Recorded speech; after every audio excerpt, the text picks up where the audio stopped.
Yeah, well, how I find my hope now and on a daily basis is through audiobooks, not CDs as much now, but audiobooks and podcasts still, and music. Yeah. If I feel that my energy is low, I might put it on, say, Billy Joel or something like that to really pop me up.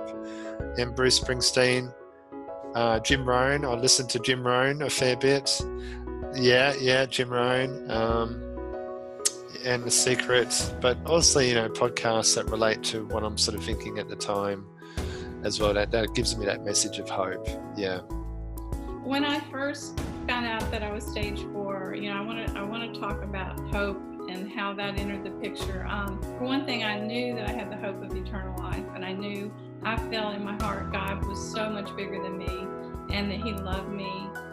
That my days were already appointed for Him, and there wasn't anything that I could do or not do to change the day that He would call me home. So that was my biggest hope, was that God was God, and that I could just rest in His love. So for me, that was huge. And then when I began to look at these, all these testimonies of people from all over the world that were living after they were changing their lifestyle. And the people who were all in, by the way, were the ones who were really, really doing better, rather than just trying to eat a little bit more veggies here and there and things like that. And so that gave me hope. Every single time I would read a person's story, a story like mine, it would give me hope. And so if someone over here, their cancer began to turn around through barley grass, well, I began to study barley grass. I vetted it inside and out from all angles, because I'm not naive and I just won't believe everything I read. And then once I built a trust in barley grass and saw what it did, and the SOD, the antioxidant in there that is the main thing that helps with cancer, then I began to have hope in the plant kingdom. So then I realized, God's so brilliant. He created the plants, and then that's giving people hope, because it's turning cancer around. It's reducing inflammation. It's choking. Some foods choke off the blood supply to tumors, for example. That's huge to do that, to be able to do that. And some can actually tell cancer cells to stop hiding, in the immune system, from the immune system. And so all of these things added hope upon hope upon hope. And I actually got to a place where I did not fear cancer anymore. And I just think cancer is so, it's a formidable foe, okay? And it's taking lives, truly is. And it could eventually take my life. I'm not going to sit here and say I'm sure I'll never have a recurrence. But I have enough faith based on what I've seen and what I've learned, and through education and through all these outreach and through community, all these pillars that your organization or your Fight Cancer Global has, it's just all converged for me to give me an immense amount of hope, and which erases my fear. It's about me encouraging other people and working with organizations, exactly like Fight Cancer Global. And the 5 pillars, one of the biggest ones for me is hope. I'm working with on a lot of different programs that are educating people on how to do what I've done. Like I said earlier, it's not about me. It's not about what I've done. It's about how you can do it too, because everybody on earth has mountains to climb. Everybody has their own Everest to climb. And everybody oftentimes people need that proverbial swift kick in the butt, that swift kick in the behind. And people always wonder how they can do it. And people are always saying, 2019, new year, new me. And those goals last for 3 weeks, and then they kind of fall back into the person they were before. And they get caught up in that. And what they don't realize is that human beings are a representation of repetition. So I'll say that again. Human beings are a representation of repetition. So what we do throughout our entire day defines who we are. So everybody, we'll just say a mom or a dad. They wake up, they get the kids ready for school, that defines who they are. You get caught up in this pattern.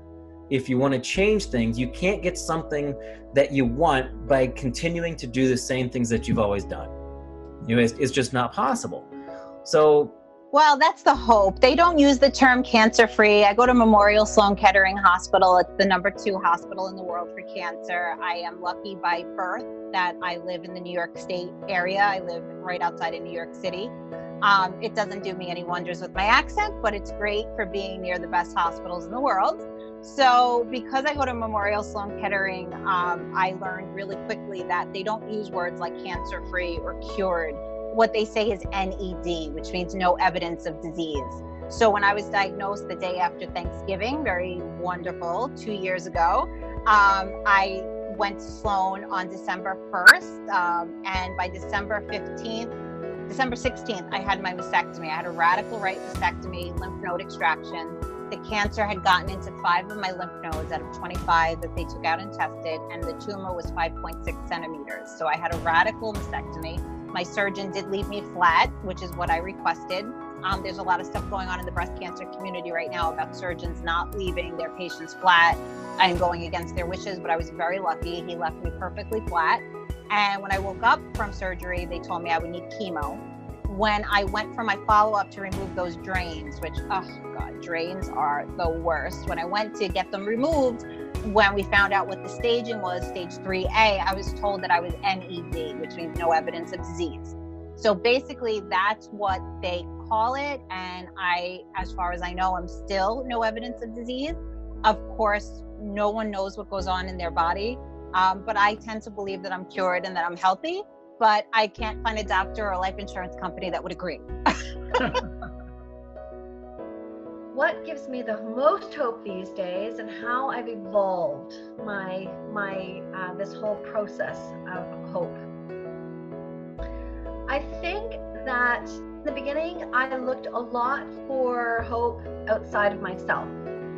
So hence all of my volunteer work, which was essential. It was really essential to the healing that I needed to do, because, you know, part of me was also probably reliving my childhood through the experiences that I was able to give to other young people and children with cancer, and teenagers with cancer. So part of it was I was still healing, and I was able to share my healing with young people who were going through it. So that was external. Hence the blood pressure rise. And then I started to I learned how to really channel and turn that hope internally. And that probably didn't happen until after I'd had my ovary and uterus removed, and I went through radical menopause. So, I had a radical hysterectomy, and I went through early menopause. I should say it that way. That for me was a real, because that was such a huge decision to make, and it was it sort of stumbled me into the next phase of my life early, if you would. So even though I went through the menopause, and I'm over the other side of it now. So now that was 12 years ago. So it took my body 10 years, a good 10 years to rebalance itself. So that 10-year journey was a journey inward. So I spent a lot of time focusing on myself inwardly. So that's really when I studied meditation. I studied yoga. I really focused a lot on natural health, and I received a lot of help through homeopathy and naturopathy, and I just went down all of the gamut of those modalities to learn how to heal my body on its own. I really didn't want to go down the traditional Western medicine route, predominantly because things are different in New Zealand than they are in North America, and I happen to be surrounded by a really supportive, holistic group of women, and so I was lucky that I was able to channel my hope onto myself rather than giving it away to everybody else for 10 years.